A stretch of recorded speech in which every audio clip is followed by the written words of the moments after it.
Coucou les amis, bonne fête de Pâques. Avant de commencer, bonne fête de Pâques. Je finis de m'installer un petit peu. Alors, je voulais vraiment vous parler aujourd'hui. Les abus ne concernent pas que le sexe. Hein. Voilà, l'idée de cette vidéo, c'est de vous partager un peu une expérience que j'ai vécue il n'y a pas très longtemps dans une rencontre collective de thérapeutes, de gens du bien-être, voilà, des médecines un peu holistiques. Et ce qui est intéressant de voir dans ces regroupements-là, type par exemple salon du bien-être, etc., c'est que il y a de tout en fait, hein, il y a de toutes personnes et tous azimuts. Et en fait, il n'y a pas très longtemps, j'étais donc en pleine dédicace de mon livre et de mon oracle. Et je me retrouve avec une personne qui arrive sur mon stand et puis qui finalement commence à canaliser Métatron devant moi. Voilà, j'étais en pleine dédicace, donc j'étais en train de parler. Et puis alors, il était vraiment en train de, vous savez, de prolonger en tout cas son troisième œil. Je sentais l'emprise en tout cas de son champ et je sentais en fait que mon bassin, je m'étais complètement tournée, vous voyez, je m'étais tournée comme pour éviter l'emprise, parce que quand il y a quelqu'un qui t'alpague comme ça, qui prend en fait possession de ton champ pour essayer d'avoir une lecture, pour avoir une forme d'emprise, avec ce troisième œil là qui était en train d'essayer de m'entourer, je sentais qu'au niveau de mon bassin, j'étais en train de faire de la danse pour éviter l'emprise. Et je me suis surprise, moi, Karine Maurer, à rien dire. C'est-à-dire que je l'ai laissé dire toutes ces canalisations. Je l'ai laissé, en fait, avoir cette emprise psychique sur moi. Il me disait, enfin, peu importe ce qu'il m'a dit, finalement, c'est pas là le sujet. Mais ce qui est important de comprendre, c'est que dans tous les milieux, il y a des emprises de pouvoir où des gens ne vous demanderont pas forcément votre avis pour vous dire des choses, où ils vont avoir besoin de manifester leur propre pouvoir pour se sentir exister. Vous voyez ce que je veux dire? Et on retrouve ça exactement pareil sur les réseaux sociaux. Très souvent, je me retrouve face à des analyses psycho-énergético, spiritualo, new age, de développement personnel. Je partage un truc authentique, voilà, et je me retrouve avec des espèces d'analyses un petit peu sous couvert de on est dans le spirituel, on est dans le bien-être, on est tout ça, je te fais quand même une espèce de déversement égotique je prends le pouvoir sur toi et je te montre que je suis supérieure et que j'ai tout compris. Vous voyez ce que je veux dire? C'est au lieu d'être dans cet équilibre de cœur à cœur, en fait, c'est comme si quelquefois quand tu partages quelque chose, l'autre personne va avoir besoin de montrer sa science, être dans la posture sachante. Alors, j'ai pas de, comment te dire, je viens de là aussi, moi, en toute humilité.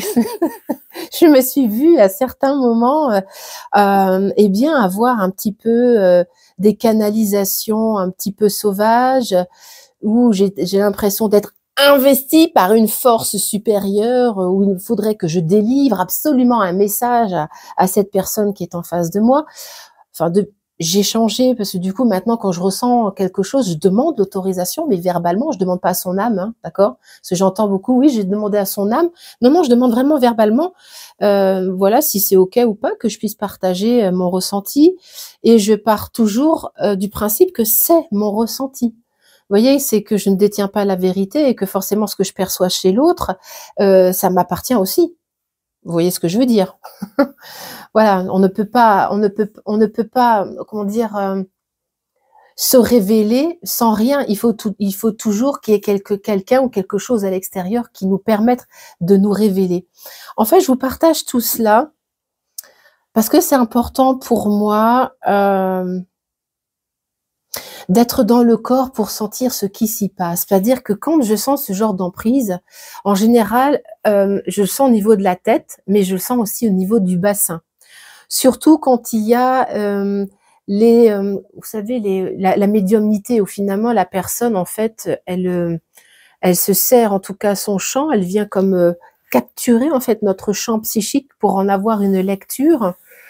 Et donc quand c'est fait un peu à la sauvage, à la prise de pouvoir, à Léa, je détiens la science infuse, je vais te dire ce que tu as besoin de dire, je suis Métatron qui parle à travers moi, écoute-moi, c'est un peu ça, hein.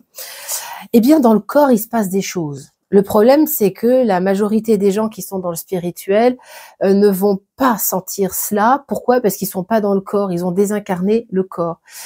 Et l'idée, c'est que ces gens-là, on peut les percevoir avant qu'ils aient le temps de nous choper. Moi, l'autre jour, donc dans cet espace-là de partage de gens du bien-être, je me suis laissée alpaguer. Et et en fait, comme j'étais très occupée à faire des dédicaces, j'ai pas eu la présence d'esprit, la présence de corps de dire, mais en fait, je t'ai rien demandé là. Là, tu vois ce que tu fais, ça me dérange. J'ai pas pu me positionner parce que j'ai donné dans une posture, pas de vulnérabilité, mais j'avais pas mis toutes mes barrières, en fait, j'avais pas mis toutes mes barrières. Et en fait, ça a été génial que je vive ça, parce que ça m'a permis de me rendre compte, de cet abus-là et de me dire, mais finalement, j'avais pas donné mon consentement pour avoir cette analyse spirituelle sauvage. J'avais rien demandé.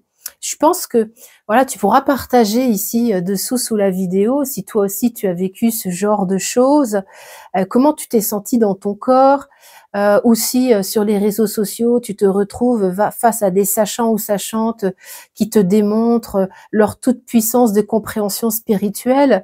C'est ok, ça fait partie du jeu, hein, de vouloir se sentir supérieur par rapport aux autres, comme si on détiendrait une connaissance ou une science supérieure aux autres.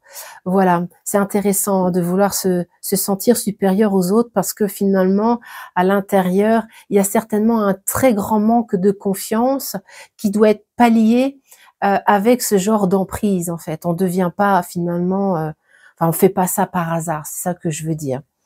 Voilà ce que je voulais vous partager, les amis, en toute humilité, que même Karine Morer vit aussi des situations abusives, et oui, et en toute humilité, et que j'aime avoir ce regard amoureux sur l'expérience parce que ça me ramène aussi à ces parts de moi où moi aussi j'ai fait cet espace de canalisation sauvage où je me laissais embarquer finalement par le devoir délivrer un message à tout prix, sans forcément concerter la personne, ou même à une époque je faisais des massages, donc c'était des massages de bien-être et forcément, eh bien quelquefois je percevais des choses dans le corps, mais la personne m'avait rien demandé, mais quand même je donnais, en fait, j'étais un peu, j'étais dans l'abus, hein, j'ai été dans l'abus en disant des choses finalement que la personne elle n'était pas là pour ça.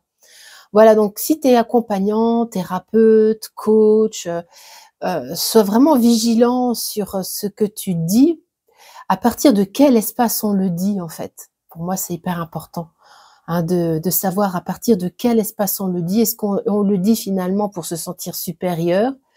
Est-ce qu'on le dit pour prendre le pouvoir sur l'autre et se rassurer que ce que l'on fait, ça a de l'importance? Est-ce qu'on le dit vraiment comme contribution pour l'autre? L'idée, c'est de vraiment poser la question à l'autre, finalement, est-ce que ça l'intéresse vraiment, quoi?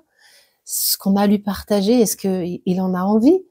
Voilà, est-ce qu'il est là, moi quand j'ai envie finalement qu'on canalise pour moi, je vais, ça m'arrive très, très, très, très, très, très rarement. Il faut vraiment que je sente que mon personnage soit en désarroi total, mais je paye. Je vais payer quelqu'un, vous voyez? Voilà, n'hésite pas à me partager tes petites expériences dessous, voilà, ça me fait toujours plaisir de partager avec vous. Allez, bonne fête de Pâques à toutes et à tous, et on se retrouve dès que j'ai des petites expériences perso à vous partager. Ciao, ciao!